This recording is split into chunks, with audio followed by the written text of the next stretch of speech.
One of my most requested videos that I've done is on the old German art of making sauerkraut. I get a lot of comments on this video, and I kind of noticed that it's a quite messy undertaking to make sauerkraut. But I'm going to make another video on it. Put my watch away here. I'm going to show you what you need. First of all, I always go with, I got Morton canning and pickling salt, and the same thing right here. Two things of that. I have these cabbage cutters that are, these are old ones. These belong to my great-grandfather. They have a stainless steel blade, two of them, it's adjustable. You can cut it into pieces and put it in a little container. And then I have, of course, the cabbage. You want to get a good thick cabbage like this. You want to get something that's large, and I'm going to use, I'm thinking about every 20 pounds of cabbage, a cup of salt. And I'm also going to add a little bit extra because you want it to be a brine, and you want this to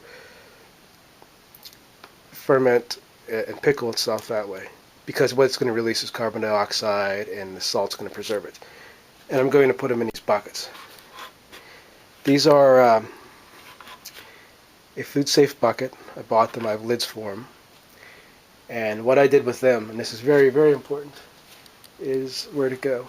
I don't see it, but I had 20 Mule Team Borax, which is a washing soap.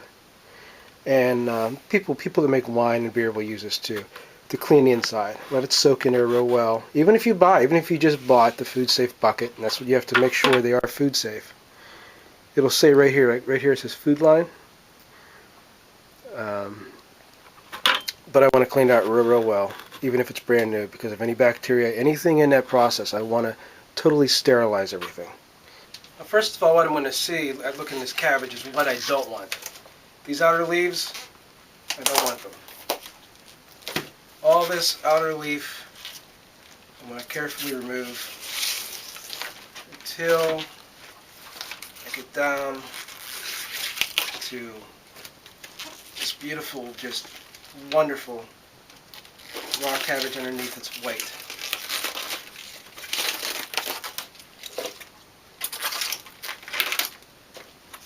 It's good stuff right there. And I want to take this and I want to actually cut with my knife the core out. Just like carving a pumpkin or whatever you want to call it. Cut this core out. This is not necessary. This is actually detrimental to the cabbage because it's real thick. It's going to be, even this part here, see that stem? You don't want that. It's going to be real tough. I need a better knife, probably. This knife is actually pretty scary. It's a sharp knife.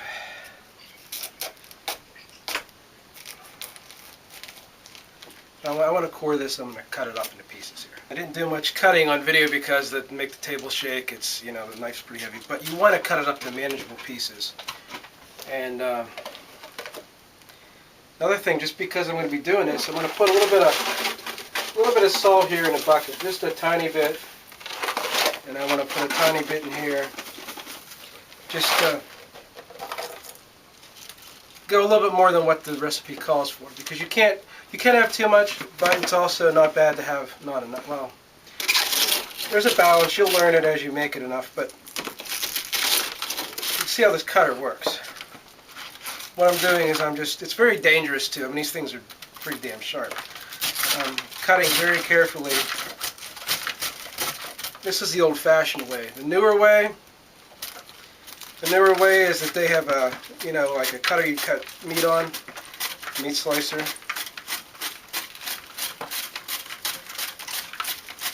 I had many comments on my other video. I had a guy tell me I'm using the wrong knife. I should use a meat slicer. I'm using the wrong cabbage. Comments they didn't like my voice. They didn't like the way I was dressed. I mean, basically everything except for cabbage and how to make sauerkraut. But this is a very You know, you can buy it in a store, it's cheap. I'm doing this mainly to keep the tradition alive. I enjoy doing this, it's fun. But the main point of this is that cabbage is very beneficial for you. And if you make your own sauerkraut, you don't have all of those preservatives they put in it in the store when you buy it. You get a better taste. It's a more robust taste, I think. And if you don't like it, if it's too strong for you, you can always take a little bit of the store-bought and mix in with it. I'm not some prude or self-help health person telling you that everything you buy is processed is bad for you. But you sort of learn as you go what makes it good and what doesn't, without making a mess. You can see you have a consistency now that is like sauerkraut. With these old cutters, it does a really amazing job. I love it. I mean, you can just see pick out the bigger pieces like that. I don't normally eat cabbage just raw like this, but there's something about when you're doing this. You just have to do it. I actually had someone ask me, what do you do if your salt goes bad? As a comment. You know, your salt comes from the earth. It's a mineral. It's probably millions of years old, actually, in rock format, and it doesn't go old. But what I'm going to do, it's going to go in this bucket, but I'm going to have about a cup here. Nowhere near what the final tally is going to be for salt. I'm going to knead it into it. I'm going to take it, I'm going to just work it into that really nice and really evenly. And not do that. But you can see it's kind of like coleslaw. It has the consistency of coleslaw, and then I'm done with that. I'm happy with it. I'm just going to put it right in the bucket.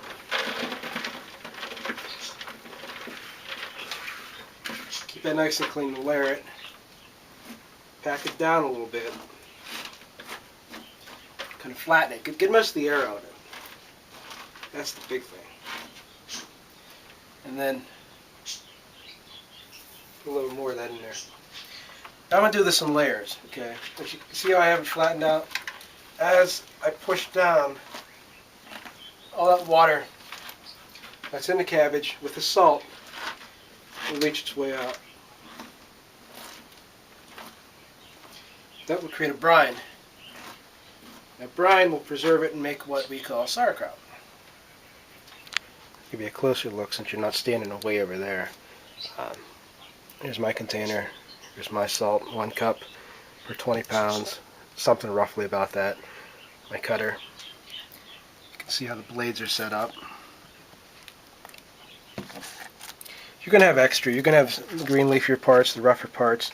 Parts you just don't want to get your fingers cut off by being that close.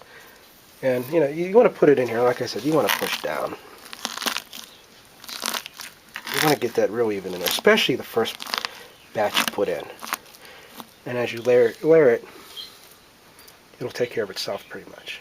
I'll be honest, I'm really sweating here, so don't mind me. This is a lot of work. Got big pieces like this I don't want. I'm going to look through it. I got about 20 pounds in a bucket. About 2 cabbages.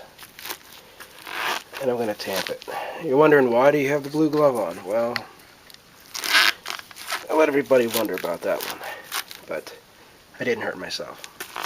I'm just quality control here. Once again, you have bacteria in your hands. I'm going to use a blue nitrile glove to really get that in there. I'm already feeling, because the cabbage has been cut, I'm already feeling the moisture come up through. And that's about right where I want it.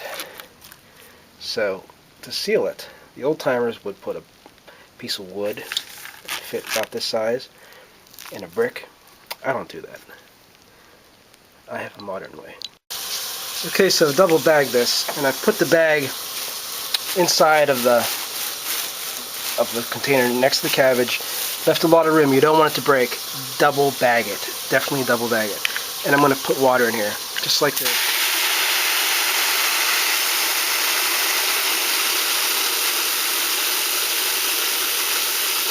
Normally I wouldn't use a hose here. I'm not going to actually. But you want enough water where it's going to go about up to here. About a gallon. Not that much. You know, you want to seal, but you want where the CO2 will escape. You just do not want other things to get in there. Okay? You're going to feel it actually lay to where you had that tamped. You don't want the bag to be real tight. You want to leave room in the bag. You don't want to just have the bottom of it. Another reason for that is because then it won't break. You know, you don't want to put a lot of pressure in the bag. Breaks, you're going to really lose all of it. But you want to tie it, and you want to, with water in it, and let the bag sit in there so that it actually creates that type of a seal. And the water, in and of itself, with the bag, does essentially all that. Takes all the guesswork out. Makes it a whole lot easier and a whole lot safer, a lot more, less of a risk to have any kind of strange, weird-looking bacteria growing in that thing. And you'll have your sauerkraut in 4 to 6 weeks. You want to let it sit. Now, the longer you let it sit, the better off you are. I'd say 6 weeks is best. This is what you have when you're letting the sauerkraut here. You're going to let it sit for, like I said, 4 to 6 weeks. I'm going to find a place like where my little kitty friend Sasha here can't find it. You think?